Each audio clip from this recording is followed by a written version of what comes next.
Good morning. Welcome back to winter again. We're still covered in snow outside, so I'm in here by the fire because I've got a cold, which is why I'm a little bit croaky today, so bear with me.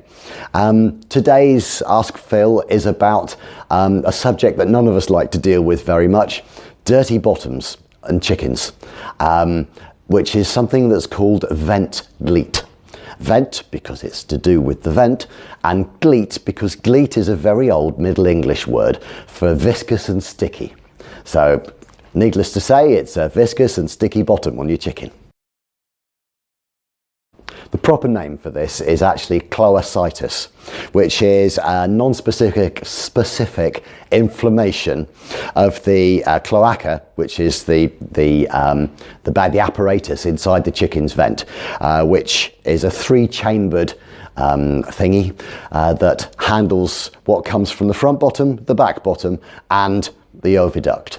So cloaca actually is another word for cesspool, because everything goes into this thing, and so of course it's very vulnerable to yeast infections, bacterial infections, all this kind of stuff.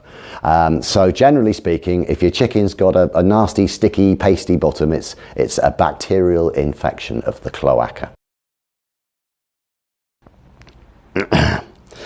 Right, now Vent Gleet gives you a nasty white stroke yellow discharge from the vent. So it's not just chicken poo, it's actually a nasty discharge. It's nasty, it's smelly, and it's messy. So you're not going to mistake it just for a chicken with a messy bottom because it's got a bit of the runs or something. Okay, this is a proper thing. And as with humans or anything else, if you've got problems with your bottom, it's stressful and it's going to put you off lay and you're going to be pretty miserable. The early signs are feathers being pasted around the vent, where they just get all stuck to the vent. A mild to a thick discharge. There should be no discharge from your chicken's vent. It's smelly, yeasty, not nice. A reduction in egg production for obvious reasons, and a dull appearance to the chicken. She's not very happy. Her rear end is uncomfortable. She's got an infection, so she's going to feel a bit poorly and down. Right, so this is a yeast stroke fungal infection. It's similar to thrush in humans, which is quite good because that's one of the ways that we can help get rid of it. It happens when the pH goes awry in the vent, in the cloaca.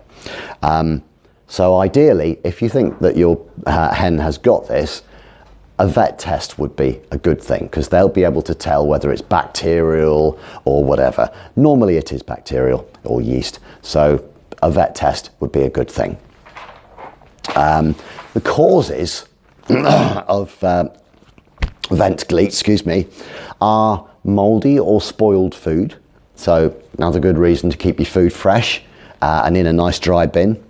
Contaminated water.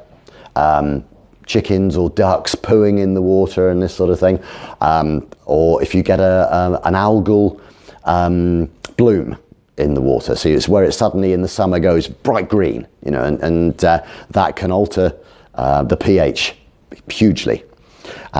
Nasty insanitary conditions. If you've got in a small chicken run and you've got mud everywhere, so you're going to get mud, bacteria, all kinds of grot about the place. Not good. Sour crop is another one where the food in the crop of your bird, again it's a pH induced reaction, goes the wrong way, kills off the yeasts in the crop, and it just goes nasty. That will affect the whole of the inside of your chicken, the whole system as it goes through, and it's going to alter the pH in the cloaca and possibly lead to Vent Gleet. The other thing is sexual contact. Like thrush, it's contagious. So it can be passed from one bird to the other. So if you've got a cockerel and he's visiting all his favourite girls, there's a fair chance that Vent Gleet can be spread from the bird that's originally suffered from it to the other birds in your flock.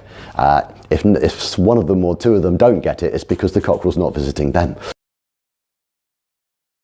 So what to do if your chicken or you suspect your chicken's got Vent Gleet? First of all, isolate her. A, so it can't get spread to the other chickens, and B, so they don't pick on her. Because if she's got something nasty and smelly and horrid around her bottom, the other birds will peck it. And that then can lead to damage. As soon as chickens see blood, of course, then away you go. The little dinosaurs wade in there and you'll end up with sort of physical damage to your birds. Clean the area with warm water. You can use like baby soap or a mild disinfectant. You need to do this every day, obviously just to remove the dirt from around the outside, and anything around the outside then can't get spread to anything else. If you can, get the vet to do a test to see if antibiotics are required. Because if it's a bacterial, then antibiotics, viral, then not. I think that's the right way around. The vet will tell you.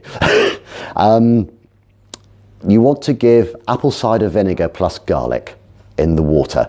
I would do this to all the birds anyway, because again, it'll help alter the pH in the system as it goes through, and it will help with getting that pH right in the cloaca. It helps with people, it helps with chickens. It's just a matter of getting the pH right through the system and get rid of this yeast infection.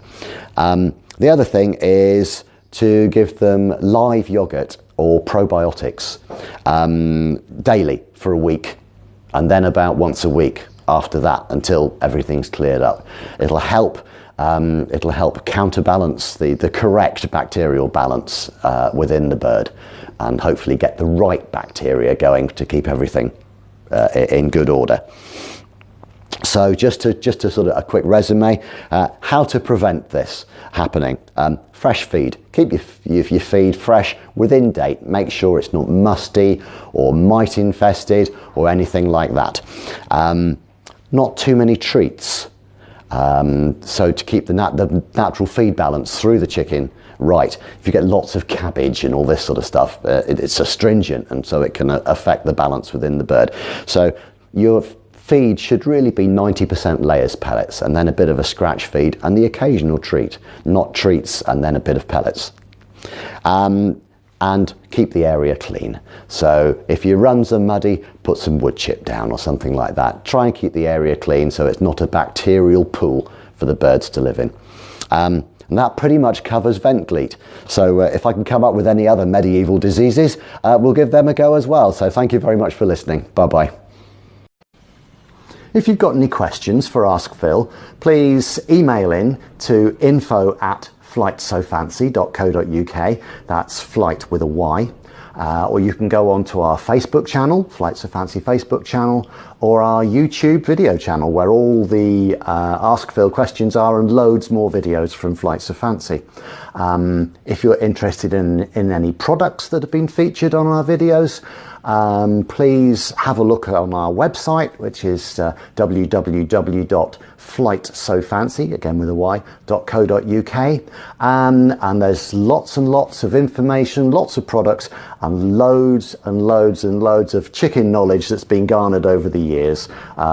Also, just in case you're not on the internet, I'm not quite sure how you're watching this, but we also do a printed catalogue as well, which is we're just printing this year's now. So thank you very much indeed for watching. Bye-bye.